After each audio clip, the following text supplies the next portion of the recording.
পারবো না। ঠিক আছে, এই জন্য আপনাদের আমরা বলবো যখন আপনারা ওই জিনিসটা করবেন, শেষ করি আমি, হ্যাঁ ওই জিনিসটা যখন করবেন তখন আপনি অটোমেটিক দাম কমাই ফেলবেন, আমার আর বলা লাগবে না। তখন আপনি জানেন যে আমি সব কিছু নিয়ে আসছি, আমি তো এত বেশি দাম বিক্রি করলে আমাকে এসে ধরবে, আমাকে এসে জরিমানা করবে। এই জন্য তখন আপনি কি করবেন, এই সারা জীবনই শুনে গেছি 6 বছর যে আপনাদের লসই করে যাচ্ছেন। তারপরে তরমুজ ব্যবসা মানে তরমুজ ব্যবসাটা ঠিকই আছে, তারপরে ওইটা বলবেন না। না তাহলে কোনো কাগজপত্রই নেই না স্যার। কেন কাগজ দেখি, ওই তরমুজ কি পাকছে এটা দেখি তাহলে এই ছোটটা নিয়ে আসলে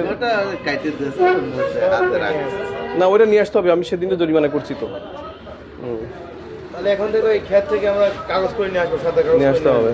সাদা কাগজ হলেও সাদা কাগজ হলো আপনি এটা করে ওই লোকের ফোন নাম্বার আর স্বাক্ষর নিয়ে আসবেন। রাইট, আজকে 2000 টাকা জরিমানা করলাম ওইটা না করার জন্য, তাহলে করতে হবে এগুলো।